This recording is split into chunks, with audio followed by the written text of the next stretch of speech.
Hi, today we're going to be looking at some simple ways to get your metric to metric conversions done correctly. So the first thing we're going to do as the basis for all of our problems is have a really good mnemonic, a way to remember what we're working on.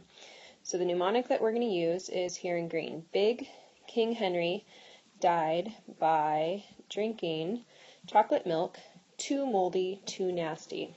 So first things first, memorize that. Now, what does all that mean? Well, that's going to remind us the first letter of some of our prefixes. So, here we go. So here's what those prefixes mean. Kilo, hecta, deca, base, that would be our grams, liters, meters, or other base units. Deci, centi, milli, notice the MI in milk tells me it's M with an I at the end.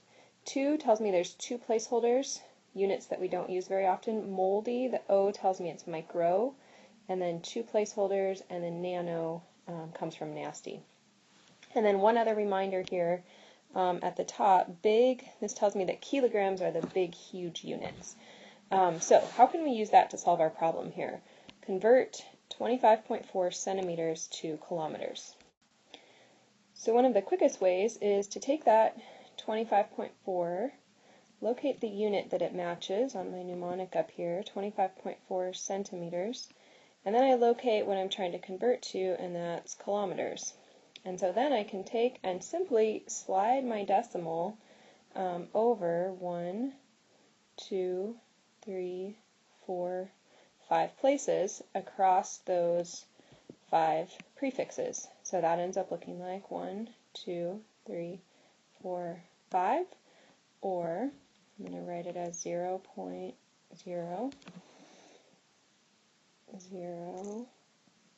254 kilometers.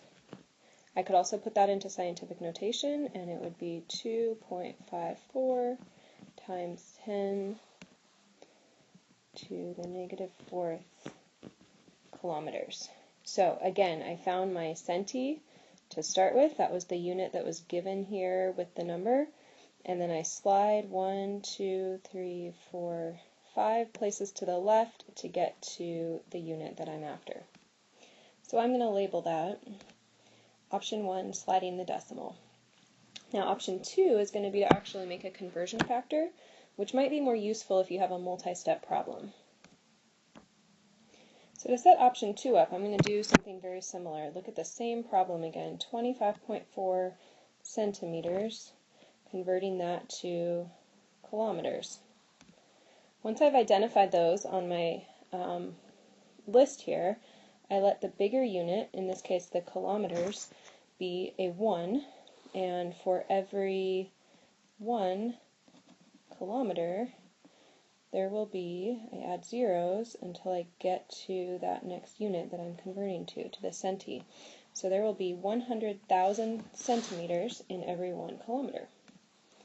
Another way to represent that using scientific notation, for every 1 kilometer, that is the same as 1 times 1 times 10 to the 5th centimeters. And you'll notice that that 5th there matches 1, 2, 3, 4, 5 zeros that were added on. So I have 2 different conversion factors that I can use to set up the problem, and we'll finish that up on the next page. So 25.4 centimeters times my conversion factor. I need centimeters in the denominator so that those will cancel. I need kilometers in the numerator, so that is what I will end with. If I recall, I had 100,000 centimeters to 1 kilometer, and so that ends up giving me my answer, which is the same as when I calculated it the other way, 0.000254 kilometers, or, in scientific notation, 2.54 times 10 to the negative 4th kilometers. So just remember, our take-home thing to remember is Big King Henry died by drinking chocolate milk, too moldy, too nasty, and that unlocks all of your secrets to metric success.